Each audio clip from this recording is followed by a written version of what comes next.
Tuesday, February 18th meeting of the San Jose County Board of Commissioners to order. Please stand for the pledge. Remain standing for a prayer. Allegiance to the flag of the United States of America and to the republic for which it stands, one nation, under God, indivisible, with liberty and justice for all. Our loving Heavenly Father, we come to you this hour asking for your blessings and help as we are gathered together. We pray for guidance in the matters of hand and ask that you would clearly show us how to conduct our work with spirit of joy and enthusiasm. In Jesus' name we pray. Amen.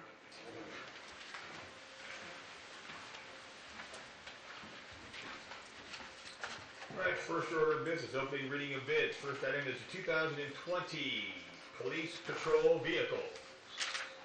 Lucifer.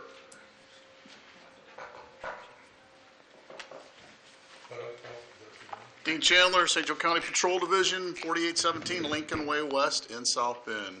Good news is we only have one bid. Would you like me to open it now? We would love you to open it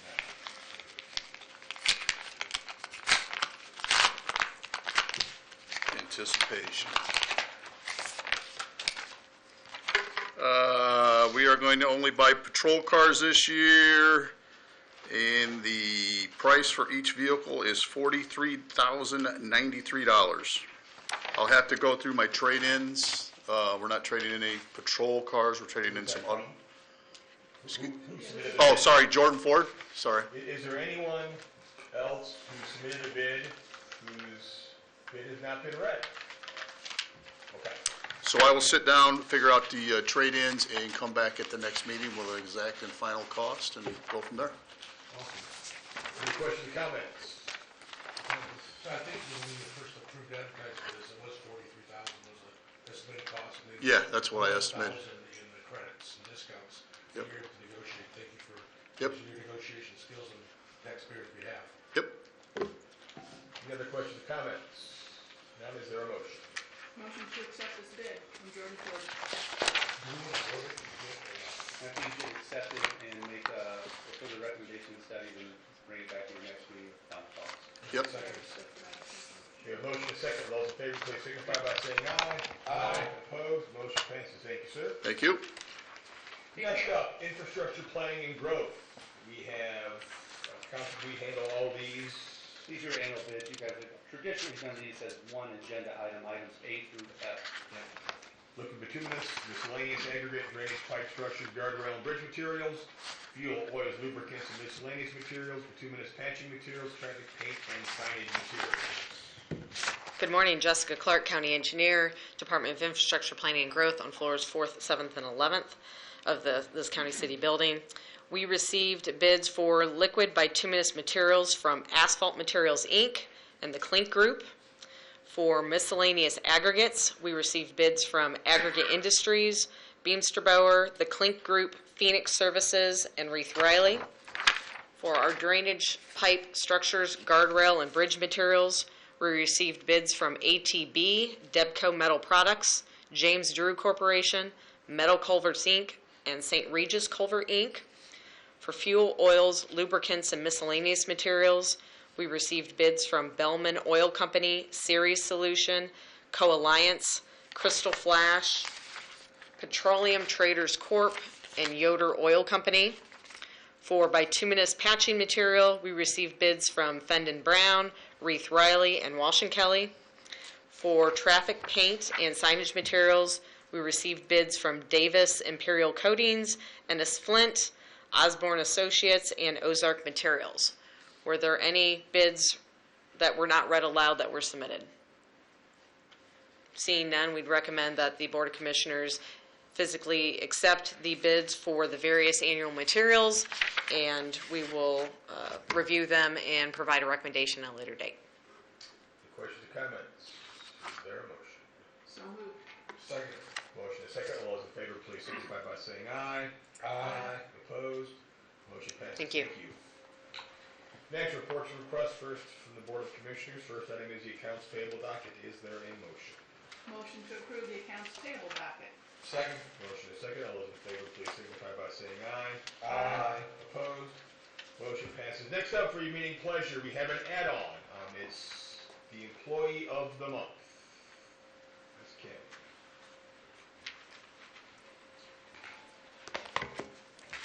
Thank you. Kim Karkowitz, Human Resource Director at St. Joseph County, 7th floor of this building. The recommendation for the Employee of the Month had come from myself and another department head to this employee. This employee has stepped out, helped departments where they need it, when they're lacking of either help or services, and has been the front line to our public and our constituents for our LEAF program. The Employee of the Month is Marie Nimitz.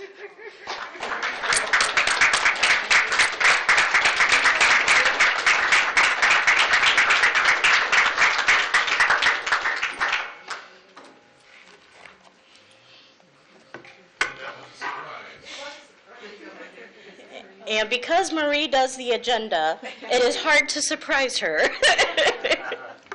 But thank you for all that you do for my department, all of the county departments, and the members of the public. Can we get a picture? Picture. Since she's going to be here for the entire meeting, we might as well just do that. Okay, I just want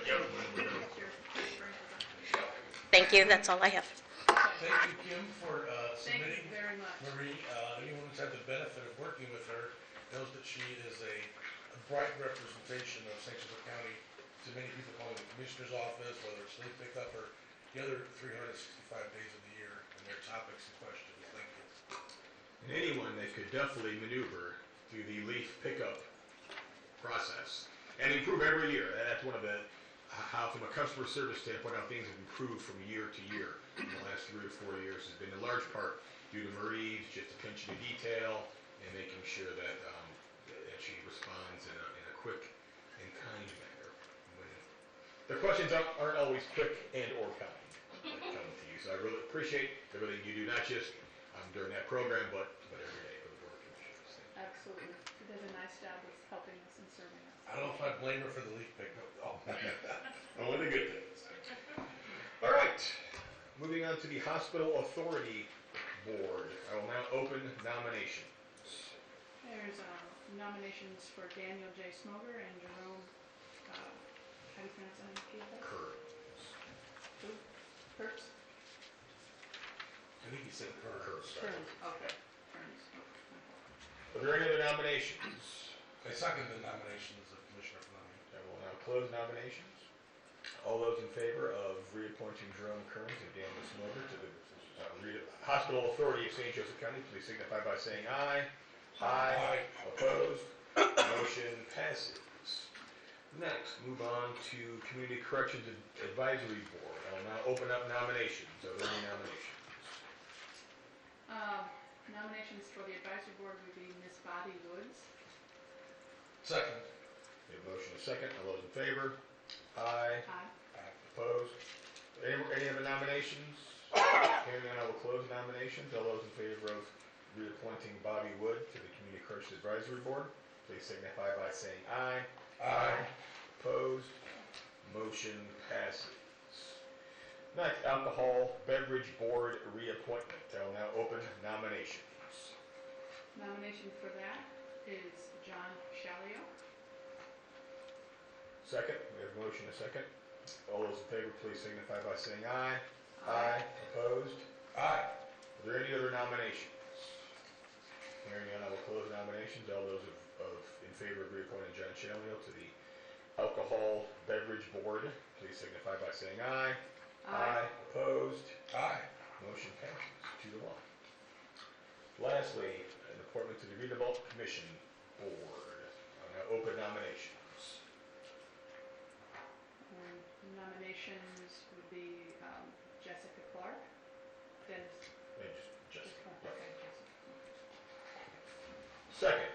We have a motion and a second. All those in favor, please signify by saying aye. Opposed? Aye. Are there any other nominations? Hearing none, I will close nominations. All those in favor of appointing Jessica Clark to the Redevelopment Commission for St. Joseph County, please signify by saying aye. Opposed? Aye. Motion passes. 2-1. Next, we have a settlement agreement. Counselor. This is settlement agreements with two individuals that live in Julian Creek. I think we've talked before about just due to some salt storage issues that have taken place over the past several decades at Julian Creek. There's been some salt contamination of residents' drinking water, water in their homes has caused some of their systems and appliances to fail. These are settlement agreements with two homeowners in the amount of $5,000. Any questions or comments? Is there a motion? Motion to approve the settlement agreement? Second? We have a motion to second. All those in favor, please signify by saying aye. Aye. Opposed? Motion passes. Next, we have bills passed by the St. Joseph County Council at a public hearing held on Tuesday, February 11th. The council took the following action, and we'll hear each of these separately. We have Bill 1120, Ordinance 920, salary amendment establishing salaries for the treasurer's office. Any questions or comments? Is there a motion? Motion to approve this ordinance 9-20? Second? Motion to second. All those in favor, please signify by saying aye. Aye. Opposed? Motion passes. Next, Bill 920, Ordinance 1020, salary amendment from the prosecutor's office. Any questions or comments? Commissioner Thomas. Yeah, is Mr. Reisman over here? Yes. Oh, there you are. Was that a Scribner's there? It looks like they just changed the account number. Yes. Okay, thank you. I didn't know that this was a Scribner's error. Any other questions or comments? Is there a motion? Motion to approve this ordinance number 10-20? Second? Motion to second. All those in favor, please signify by saying aye. Aye. Opposed? Motion passes. Next, Ordinance 1020, Bill 1020, Ordinance 1120, salary amendment, another for the prosecutor's office. Questions or comments? Is there a motion? Motion to approve this ordinance 11-20? Second? Motion to second. All those in favor, please signify by saying aye. Aye. Opposed? Motion passes. Next, Bill 820, Ordinance 1220, the monthly transfers and appropriations. Any questions or comments? Commissioner Thomas. Hi, I noticed that in this appropriation, there's another $243,000 being appropriated for, I'm gonna presume, the sheriff's construction on Lathrop. And it looks like another $55,000 for furniture and fixtures for, I'm gonna imagine, the same project. And $30,000 for other expenditures, which I'm gonna presume is again the same project. Mr. Fortier, are you aware of these? Are these, am I correct that these are regarding the construction on Lathrop? Commissioner Frank Fortier with the Department of Infrastructure, Planning and Growth offices on the 4th, 7th, and 11th floor. While you are correct that it is for that building, they are not all new appropriations or new expenditures. When the building appropriation in 2019, when we went to council, we did not ask for the entire bid. So $100,000 of this is from the original bid, and we were just going back and getting monies that we did not ask for in 2019. We just were asking for what we thought would be expended in 19 and 19, and then came back in 20. So about $100,000 of that, and that includes $50,000 for furniture, was the original furniture bid that we just didn't fully fund in 19. And there's been no furniture purchased yet, correct? No furniture has been purchased yet, no. We put out for bids and they were rejected. No. The bids, the furniture bids were, Furniture. nope, they were, I'm pretty positive. You checked the minutes, we advertised and then rejected all bids at your request. for the two buildings that weren't funded, not for the sheriff's building. That was awarded the same day as the award for the construction. Do you think that when you in 2019, when you asked for funding from the council and the taxpayers of this community, do you think that they knew that you were gonna ask for more money for this project in future years? Or do you think that when you made your initial request, that was the amount of the project? When we went to council, we told them this was the bid and that what we were asking for did not equal the bid. I can't tell you what council thought. Okay. Well, I but guess we To were, answer that question, council did, part of the funding piece was intentional that would come back in this calendar year for funding, because the entire project would not be funded in 2019, but part of it was intentionally to be funded in 2020. exactly, that was explained to council at the time. And that was council's wishes as well, that this be done. And it's my understanding there's a second story. Has there been an ADA compliant elevator put into the design for the second story? Again, ADA requires that elevators are not necessary if the building is under 3 stories. Under 3 stories. Correct. I've heard different from other sources, but I'm not in a position to argue on it right at this Commissioner time. Castaldi, I kind of anticipated that might be a question. Can I make a suggestion here? Sure. Mr. Agostino, you do some work for the sheriff and you're an assistant county attorney. Could you, before our next meeting in 2 weeks, could you look into this elevator issue and give us a determination as to whether we're in compliance with the ADA or not? Our design professional tells us we are, and I need to know an answer. Could you? I think I know the answer, but I want you to report back to me. I'll be happy to look into it. Thank you. Yeah, I've generally been informed that anytime something is remodeled or built, new construction or modeling, it needs to be ADA compliant. I think it's pretty simple and basic rule most people have been living with since the 80s. And I know, Mr. Boulat, you have comment? And while you're coming up, and I know last year when the Solid Waste Board bought a building for the Central County Solid Waste Department, the second floor is only accessible by stairs. And there was concern that space might be unusable because it's not ADA compliant. And that wouldn't even be in new construction. That was utilization and minor remodeling of existing structure, where this is major. Mr. Goodluck? Chuck Bulow, Building Commissioner with offices at 125 South Lafayette, South Bend. Any commercial building or remodel that takes place in the county goes through my office, and we do a thorough plan review. All parties, all trades that are involved with the remodel have input and have a chance to review. Also, according to the IBC, it is correct that unless you have 3 stories or more in height, is an elevator required to comply with ADA. Thank you. Any other questions or comments? Well, I will accept Mr. Chuck's answer. If you want to still have Mr. Agostino research that, you go right ahead. I just checked it on my phone. I agree with Mr. Yeah. I've said it in other meetings, it seems ridiculous. There's always cost overruns with this project. The county police and the taxpayers deserve better. There should have been a whole new building built instead of remodeling this building in the way it's being done and funded. Any other questions or comments? Is there a motion? I'm glad I'm not making another comment. Motion to approve ordinance 12-20. Second, we have a motion and a second. All those in favor, please signify by saying aye. Aye. Opposed? Aye. Motion passes. All right, next up, we have Bill 220, Ordinance 1320. This is a code book amendment regarding fines and fees for the health department. Any questions or comments? Is there a motion? Nobody served on the health department to discuss the variance? Guess not. Okay.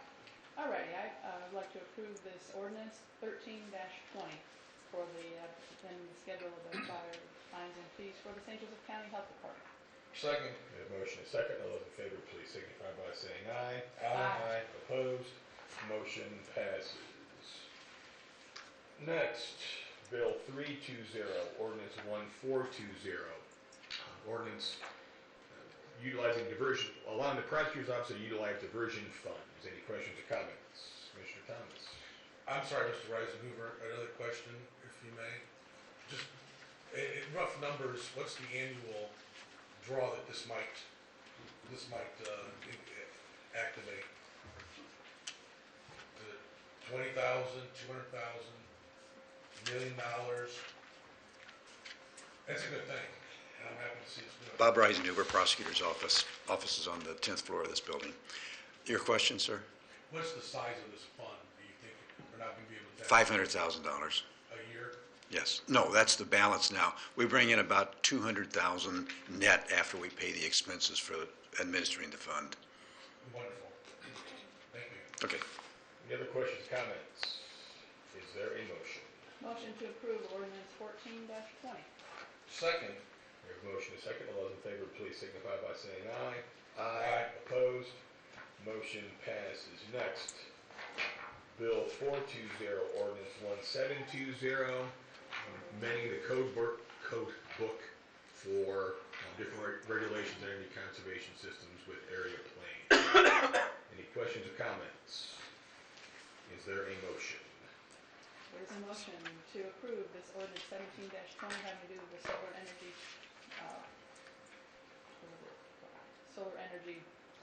We have a motion. yeah. Second. solar energy. Motion and a second. All those in favor, please signify by saying aye. Aye. Opposed? Motion passes. Next, Bill 620, ordinance 1820, code book amendments for agritourism from the Area Planning Commission. Any questions or comments? Commissioner Thomas? Mr. Willow, I guess my question might be for you. From the building department or from area planning? Well, I would think the building department. I could be wrong. He doesn't know. He'll connect me to the right person. I have faith in him. Have you had a chance to read this ordinance? Do you know anything about it? No. Well, maybe you are definitely the right person. It says roadside stand, and I see that as a structure. Do you know, maybe I would like Mr. Shalio. Did you have anything to do with this? Larry, thank you. Thank you, Chuck. Larry Maliazzi, Executive Director of the Plan Commission, 11th floor. For a few more weeks. A few more weeks. Gonna miss you. Thank you. I noticed that Councilman Tlaleen voted against it, and I was trying to figure out why. I'm sorry, Councilman who? Tlaleen, Okay.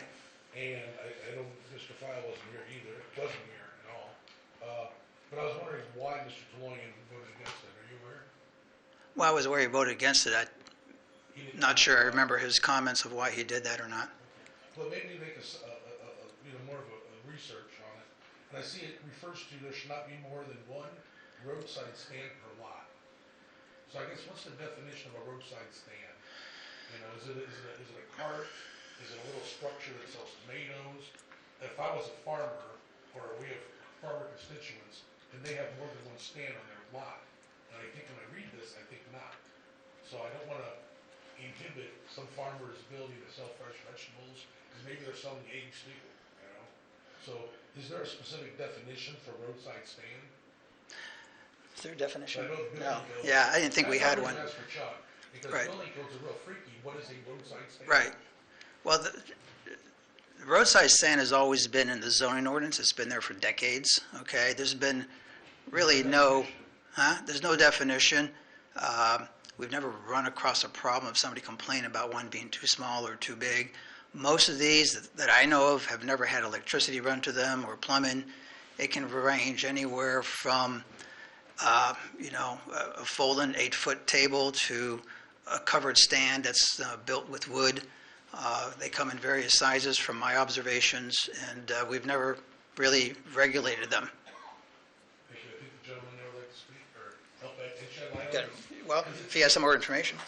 Yeah. It's added twice on here. Someone added it for some reason. Jordan Wyatt, Department of Infrastructure, Planning and Growth, 11th floor of this building. Jordan what? Wyatt. Wyatt? Yeah. So part of this ordinance, it was actually to make the implementation of those easier. Currently, there is a size limit on them, and we actually took that size limit out. So I think if somebody was coming to me, I would consider one person's operation. That's the stand, whether they have two separate displays or like their one roadside operation would be the roadside stand. If I was taking a look at it, and then would you? Agree? Yeah. So there is no actual definition of roadside stand, although it states twice in here just one, and that's open to interpretation. And your interpretation, I guess, is going to be like the corporation, the farmland owner can have one operation on there. So if I have a farm and I have an operation, then can my neighboring farmer sell his eggs on my land or his corn on my land? No, because If they want to have a separate stand and have to man them or or women then? Well, part of a roadside stand is that it says that the goods have to be produced on the property. So Has to be what? produced on the property. Produced on the Yeah, so property. they would need to have their own roadside stand. But by taking out the size limit, we let that be a bigger operation than what's currently allowed. So is it important to have that one roadside stand in there, and there's no real definition? Well, again, I'm not sure this is really going to be a big issue. I mean, I don't, as a zone administrator, I think we're going to be fairly flexible. Okay, I mean, you asked the question whether the next door neighbor can sell his eggs when his neighbor has a roadside stand. If somebody complains about that to me, which I'm not sure they're going to know that the neighbor is doing this, I probably would not react to that. I'd say the neighbor has a roadside stand, he may be selling his neighbor's chicken, but I'd rather see one roadside stand than two along the same road in a short period of span. So I don't think you need a definition. If you have a definition, that's going to really probably put some further restrictions on what somebody can do. And, roadside stands are just really a function of the size and the type of products that are being done there. And I think we should let the property owner dictate the size of that roadside stand. And I 100% agree, therefore I don't like the number one. You're limiting somebody to one. Okay. And then it may be interpreted a certain way right now, but in 6 months, if there's another director or another staff, Sure. it may be interpreted another way. Sure, but by removing the size, that one could be 120 square feet, it could be 500 square feet. Again, the dictate on the types of products and the volume of products he has on that. I like the farmer to make that choice, like the landowner, the business owner, as they invest their business, let them operate their business in their own Okay. manner. Well, what we can do, I mean, if it's that, yeah, we can revisit that. I mean, we can see, a lot of this stuff, a lot of these standards are what we observe in the field. And if we start observing something else, or a farmer starts to complain, or a group of farmers start to explain that one is restrictive to their operation, then we can revisit that and change the code. Can I ask a question? Thank you. I did have one more question for you. And I'm just curious why you think they would need more than one if the whole reason that a roadside stand exists is to sell the products that that farmer is producing on the site. Why would they need? Why do you think they would need to have more than one if it's just meant to be for that specific farmer? Mr. Wyatt, Yeah. I first started asking questions because I wanted to figure out why Mr. Chloe and your Honorable Councilman voted against it. Okay. Not talking to him, not hearing why, I did a little more research. And I find these sentences questionable. So I asked if there's definition. You're stating that only one of something, but you don't define what something is. That's not very logical, and it's not very clear. It will create a problem down the road. I don't know how long you've been, I don't know if I've ever talked to you before. I didn't know your name, so I don't know how long you've been in the department. 2 years. I've been there for 10 years, I just don't know, I go there. Yeah, I'm just asking you a question. Okay. Yeah, and you can ask me after the meeting, right? I was trying to make sure that we put good laws in the books. And as I explained to me just now, that it's gonna be interpreted that one business entity that grows vegetables on, or whatever, produces on its own land. So if I'm a farmer, and I make eggs, or I make butter, or I make honey, or I want to sell corn and tomatoes, I can do that. Yeah, so they can do it all in that one My stand. neighbors will not be allowed, so I will not be allowed to sell my neighbor's products. So that Right. means if they want to sell their products, legally, they have to have their own stands up. Yep. Which means their family members might have to watch more stands, and then there would be more stands along the road. Instead of us neighbors working together maybe, and having all of our stuff at one stand. Your department changed the legislation, I just think you've done a poor job. Okay? Okay, I was just asking a question, and that is remaining from the current ordinance So I guess. now. So we didn't change that requirement. Right. That is existing. Well, it should go. Anything else? Thank you. Any other questions or comments? Is there a motion? Motion to approve this ordinance 18-20 for that agritourism and increases the benefits of the tourist product moving forward. Second. We have a motion and a second. All those in favor, please signify by saying aye. Aye. Opposed? Aye. Motion passes. I also don't know why Mr. Tolan voted against.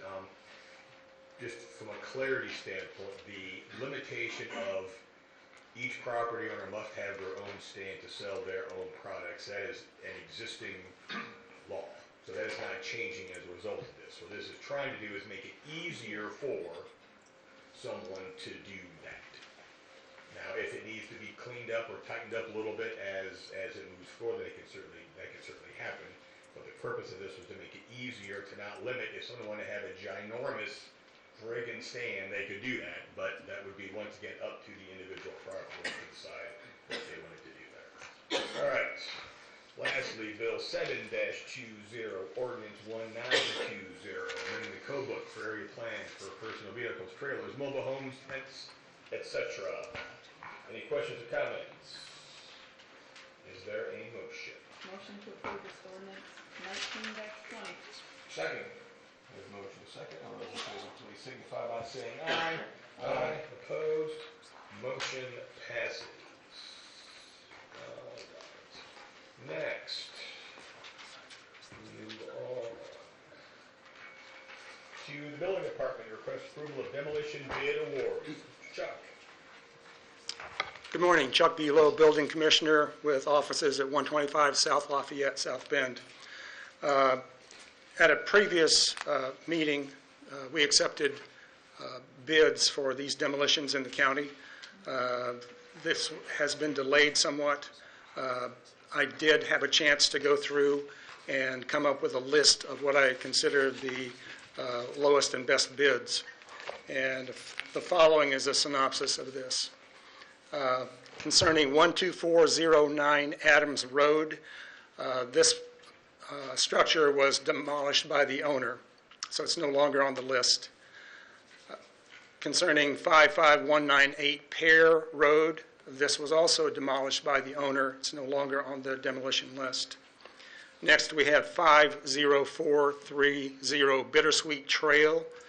I suggest this be awarded to Pele Excavating for the amount of $11,682. This includes abatement at a fixed cost. Next, we have 18260 Chipstead. I suggest this be awarded to Jackson Demolition in the amount of $15,000 plus $600 for testing and $25 per lineal foot of friable material and $20 per square foot of non-friable material. You'll notice that these two bids are different. One has a variable. This is somewhat common practice. People do this just to essentially cover the cost if there is asbestos-containing material discovered on the site. Next is 18300 Eugene. Suggest this be awarded to Pele Excavating in the amount of $15,727. This includes abatement at a fixed cost. Next is 23441 Lawrence. Suggest this be awarded to Pele Excavating in the amount of $12,412. This also includes abatement at a fixed cost. Next is 55629 Lexington. Suggest this be awarded to Pele Excavating in the amount of $14,412. This also includes abatement at a fixed cost. Finally, we have 55263 Prescott. Suggest this be awarded to Jackson Demolition in the amount of $11,000 plus $600 for testing, $25 per lineal foot for friable material, and $20 per square foot in non-friable material.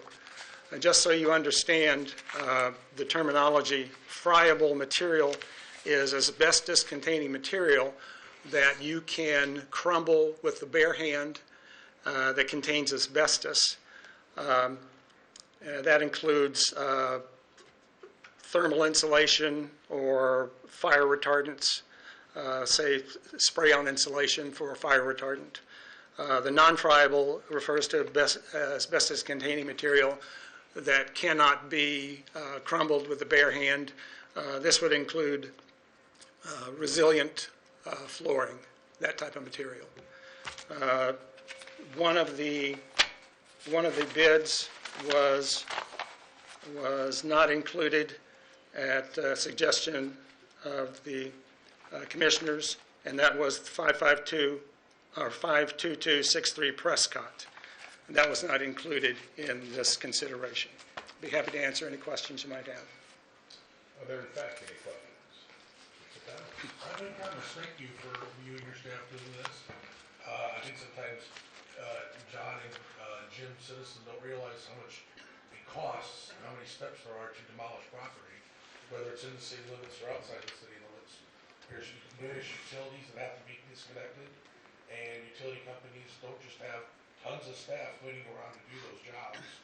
There's the cost of demolition, there's the cost of finding contractors, when are they available? And certainly we have winters around here, which are very unpredictable, so thank you and your staff for this. Thank you. Counselor, you're comfortable with us moving forward? Yes, we work with Mr. Buell's office, and he's done just a great job making sure that we're in compliance with all the regulations regarding asbestos and other things. So as the most interesting, great work. If there are no more questions or comments, is there a motion? I just have, when do you think this would all get done then? I'm not sure. I've been in contact with the contractors. I know they have other things on their agenda. I would imagine it would be within 30 to 60 days they should be able to start. It'll be sometime this year. Yeah. Do we know if all the utilities have been disconnected, or? We don't know yet. That is up to the contractor. I have yet to meet with them. During that, we'll have a short orientation. I'll give them the process, the flow chart showing step by step what has to occur, who has to be contacted, that sort of thing. Since if they're not on city sewage, then they have to, someone's got to cap that septic system, right? That's correct. The requirement is if there is a septic and well, there has to be a permit from the health department to abandon the well. So that's part of the process. Thank you. Just maybe one other comment, Mr. Costello, is I know that we're awarding a couple of these to Jackson. Anytime we work with them, that's a good thing. They're a minority-owned business enterprise that units work with oftentimes in demolition matters, and that's just a positive thing for the county. And they're a good union company. There are no more questions or comments. Is there a motion?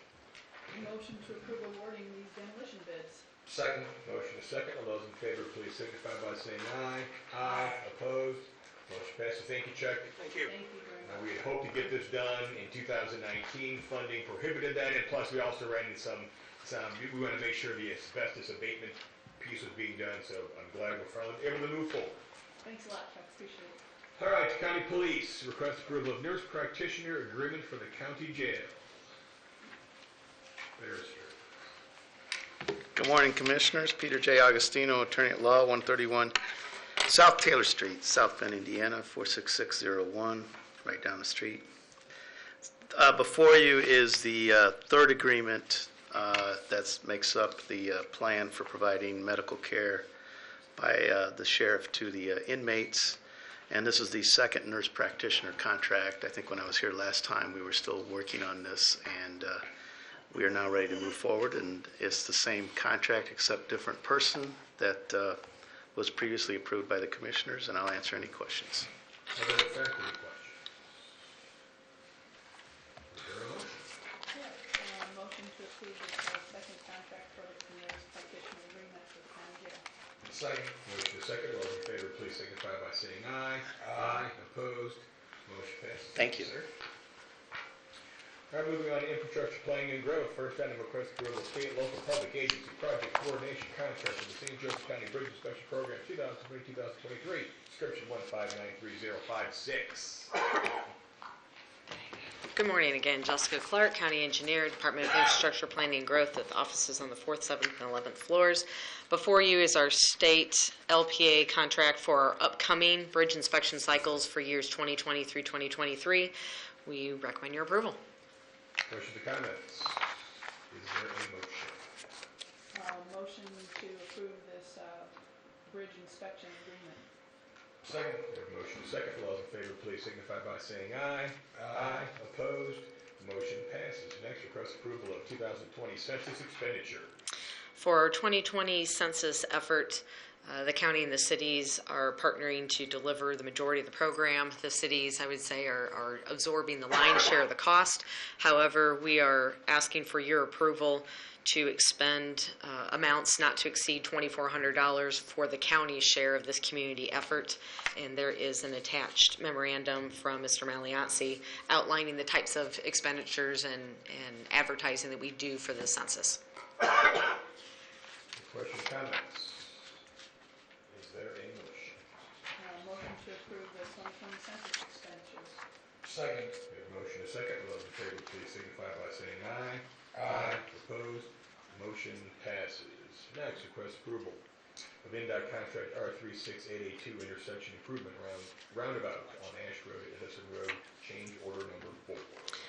Change order number 4 is for an increase of $9,137.40. The overall contract is approximately a 5.2% increase, with the final amount being $1,329,792.25. These costs were necessary for maintenance of traffic issues, for repairs that were occurred in 2019 after the roundabout had fully opened. Questions or comments? Is there a motion? Motion to approve this contract intersection improvement change order number 4. Second. Motion and second. All those in favor, please signify by saying aye. Aye. Opposed? Motion passes. Request approval of street name change. Yes, I believe our county surveyor, Mr. McNamara, had supplied a letter of recommendation for the Board of Commissioners. There is a street name change, and I believe it's the suffix for Parker being either Parker Trail versus Parker Drive, or I fortunately don't have the request in front of me, but would recommend your approval of consideration of formally changing the name to match. Parker Avenue. Yes, to Parker, there we go. Drive. Parker Avenue to Parker Drive, of which the residents have been utilizing utility companies, PSAP, that type of thing. Any questions or comments? Congratulations on the honorable surveyor dumping it on you. Building picture. We're all one team. Yes, we are. If there are no more questions or comments, is there a motion? Motion to approve the street name change. Second. Motion and second. All those in favor, please signify by saying aye. Aye. Opposed? Motion passes. Thank you. Next up, request approval of Tri-County Appraisal LLC agreement for real estate services. Mr. Bill. Good morning, Bill Shalio with Economic Development, which is part of the Department of Infrastructure and Planning and Growth, which has offices on the 4th, 7th, and 11th floor. Before you today is a proposal from Tri-County Appraisal, LLC. We utilized their services in 2019 when we approved that contract. We went into it knowing that we would like to do that service again in 2020. So before you today is that proposal. It's a $25,000 proposal paid out over the course of the year based on certain milestones and periods of time. If there's any questions, I'd be happy to answer them. I would note that the Redevelopment Commission approved this proposal at their meeting on Tuesday, February 11th. Thank you. Mr. Shalley, Good morning. when the redevelopment commission approved it, was that the old 5-member board or is that the new 5-member board? That was the 5-member board that was established at that point in time. And not since there's 2 new members and you know, with Jessica Clark's appointment today, technically 3 seat changes Correct. since then. I thought the contract seemed kind of vague. Okay. Okay. When I look at item 1, I'm just going to read it for discuss that line. The description of services. Okay. Services. County requests and agent agrees to perform the following services. The services: A, consult with the county to determine its particular needs. That sounds vague. B, research relevant information and, what relevant information? Again, vague. To report to county on the same. So on the same vague thing mentioned in item A. In effect, to further county needs, but no explanation of what county needs are. And C, to assist county in various transactions. I have no idea what various transactions are, under such terms and conditions as the county may direct. I just think that's really, if we're gonna spend $25,000, we ought to have some actual definition of real services. If you wanted to do it, sometimes in engineering, they might do an as-needed contract. I imagine if you would have done something like that, I wouldn't have an opportunity or to to point it out, you know? But, in this case, this just seems really, really vague. Do you have any, does this have anything to do with the IEC? So this is real estate services in general related to the New Carlisle Economic Development Area. So the first point, consult with the county to determine its needs. So as we have looked at different site analysis for example, the county highway garage concept out in the northwest part of the county, that was an example of point A. In the case of point B, research relevant information and report to the county on the same. Again, whether it was that site or some other sites relative to some properties being considered for various activities out in the New Carlisle Economic Development Area, that would be an example of B. And in the case of C, assist county in various transactions. As we have purchased some properties, this agent through his team have been a great resource as we've had meetings and conversations with property owners. So I would say as we have met all of these points, this is a real estate agreement and meets kind of the standard form of those agreements. Thank you. So nowhere in the contract does it say IEC, but it is all for the IEC. Well, so the New Carlisle Economic Development Area is actually a smaller area than the IEC area. So this specifically, because we don't have an IEC TIF, this is specific to the New Carlisle Economic Development Area. The island inside the IEC. Correct. It's a 6,200 acre island in a larger 7,200 acre island. That would be the 7,200 acres as we define as the IEC.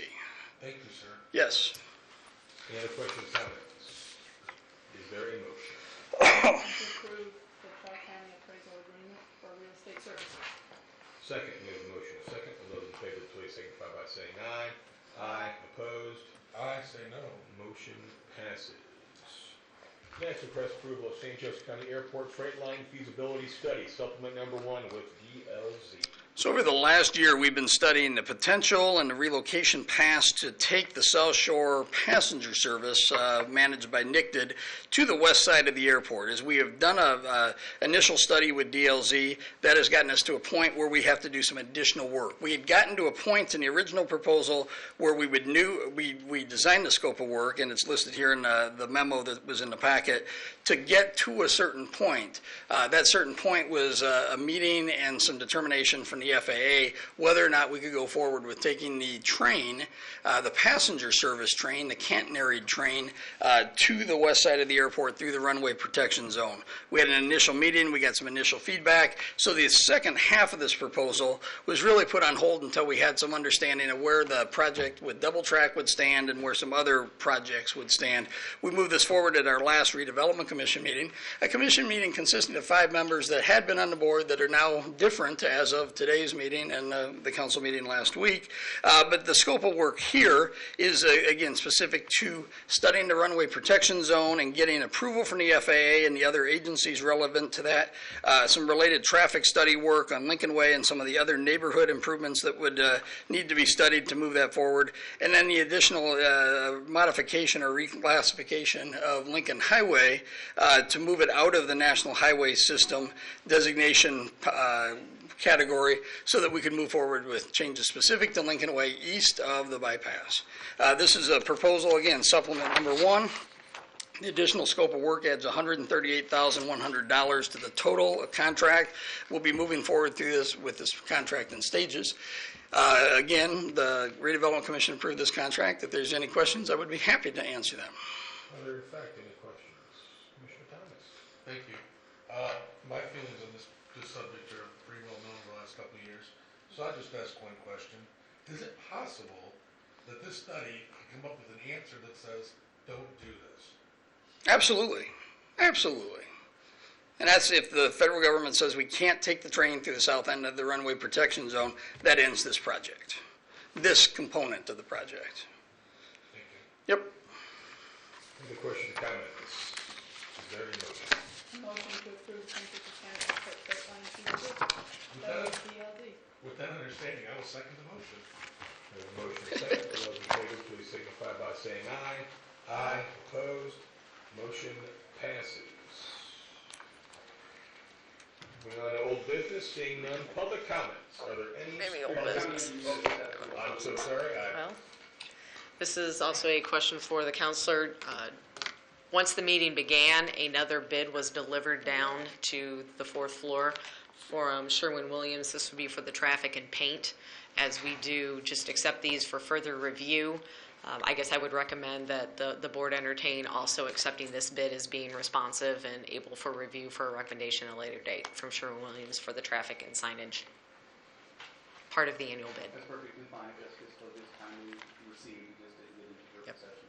Okay, and then I'm gonna hand note Sherwin-Williams. Sherwin-Williams for the, oh goodness.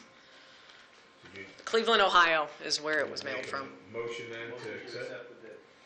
Should we first make a motion to void the first bid, the first motion?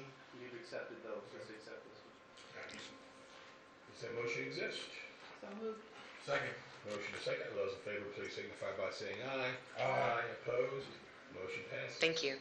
Now, public comments. Are there any public comments? Please state your name and address. For the record, you've got 3 minutes to address the board. Good morning, Deborah Durrell, 21677 Auten Road, South Bend. We're hearing now that the IEC is not a new idea.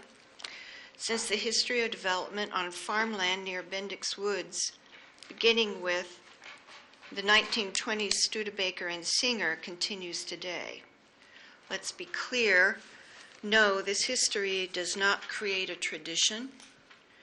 And yes, this big idea spin and the political cover story of any jobs anywhere for any cost are old ways to sidestep deeper public concerns and delay legislation protecting farmland.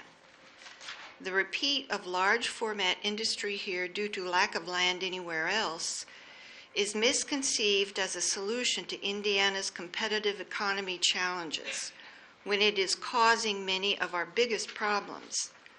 Comments such as, there is lots of farmland, you can go somewhere else and farm, is blissful ignorance at best, and likely why an as yet undefined IEC with acknowledged small jobs and huge costs is already bulldozing over the history of generations of farming, traditional values of accountability, and passing it on.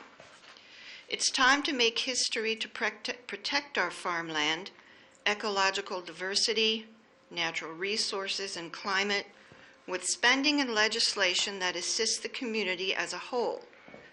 We are still waiting on the updated 2002 Comprehensive Land Use Plan.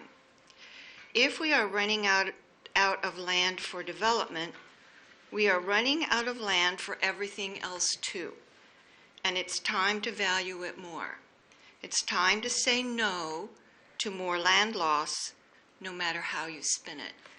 And I'm speaking for the OSA group and 8 other concerned citizens, and I would like to submit this into the record. Thank you. Thank you. And Ms. Durrell, I think of your comments, I would maybe add that you mentioned like Bendix Woods used to be Studebaker Woods, and it's, you know, it spells Studebaker. But I think prior to that was even Singer Woods. That when there were Singer factories here, that they chopped down a lot of trees to make the wood for their cabinets, and then they preserved that remnant on that hill, so people would know what kind of trees used to grow around here. So I think that was the first development, was to preserve nature. And yes, I think it's valuable that we protect the land, but also the water. The aquifer there is very precious. Many people around the world are screaming for water, clean water, and we're blessed with a lot of it. We can't jeopardize that for our future generations. Thank you. Morning, Dan Caruso, 305 Compton Street. You just heard a lot of what I was going to say, but I'm going to say it again. It's being pushed as history and tradition, 100 years of it. Singer, Studebaker, Bendix, Bosch, now Navistar. One thing that is, they've stayed in the same area. That's all they've needed. South side of 2 there, we've coexisted with them. And in recent years, there's been the growth up in the Smilax Road, Edison Road, Walnut Road. which was part of the 2002 Comprehensive Land Use Plan.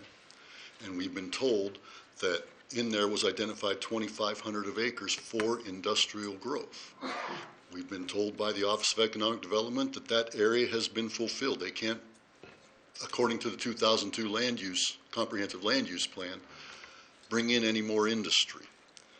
So what are they doing? They're going and trying to, it's time to redo the Comprehensive Land Use Plan, but I'm fairly certain from what I'm hearing lately from public officials that saving the land isn't going to be item number one.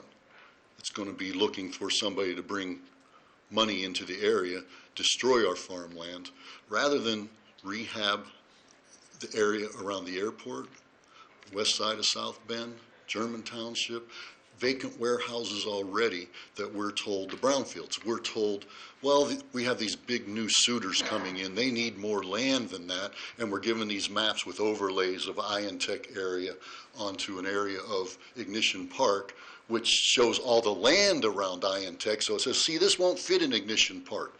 It will. Just IonTech, IonCoat, all that growth right there would fit in Ignition Park.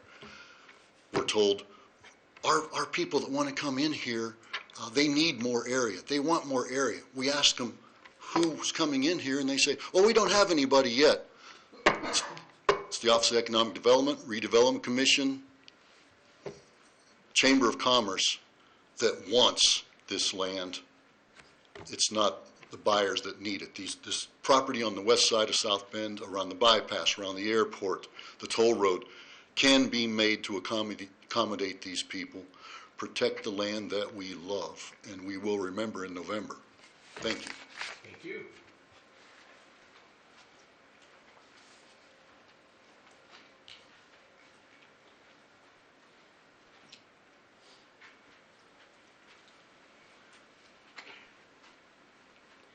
My name is Catherine Enders. I live at 23037 Grove Road.